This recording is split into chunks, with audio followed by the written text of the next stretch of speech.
moi c'est Mélissa et aujourd'hui je vais vous présenter mon mémoire en 180 secondes.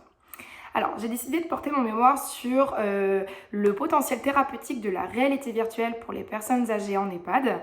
Et pour vous expliquer un petit peu mieux mon sujet, je vais vous laisser avec mon avatar virtuel, Mel. Selon l'OMS, la diversité observée à un âge avancé n'est pas le fruit du hasard. Le vieillissement, c'est un processus complexe, forgeant l'identité de la personne âgée et aboutissant à une pluralité des parcours de vie. On dénombre fin 2019 quelques 611 000 personnes âgées résidant en EHPAD et en France métropolitaine. Lorsque le contexte de vie de la personne l'oblige, l'entrée en EHPAD est inévitable. Toutefois, l'EHPAD est un lieu de vie très controversé.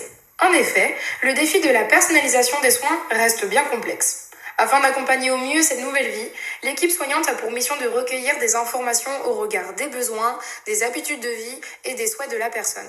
Pourtant, bien souvent, nous constatons un manque d'individualisation de l'accompagnement. Marie Egan et Gail Restall, toutes deux chercheuses en sciences de l'occupation, nous évoquent que la participation occupationnelle va au-delà du rendement occupationnel. Elle tient non seulement compte de la réalisation effective de l'activité, mais également du vécu subjectif de l'occupation. Mais alors, comment redonner du sens et favoriser la participation occupationnelle des personnes âgées en EHPAD ? C'est là que la réalité virtuelle entre en jeu. La réalité virtuelle, c'est quoi ?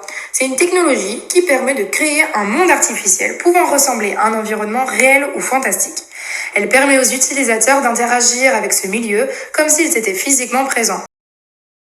En considérant le potentiel thérapeutique des mises en situation virtuelles selon le modèle de Doris Pierce, nous comprenons qu'il est fondamental de prendre en compte les dimensions subjectives, contextuelles et les éléments du processus de mise en place de l'activité signifiante et significative.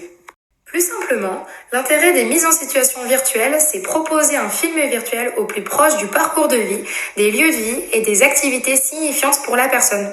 Cela nous permet ainsi de lui garantir un environnement et une durée adaptée à ses capacités. Finalement, c'est donc lui proposer une sortie virtuelle. En plus, selon l'ANSM, la principale cause d'insatisfaction des résidents en EHPAD, c'est le manque de sortie. Afin de guider l'utilisation de la réalité virtuelle en EHPAD, nous nous reposerons sur le MCPO, le modèle canadien de la participation occupationnelle utilisé en ergothérapie.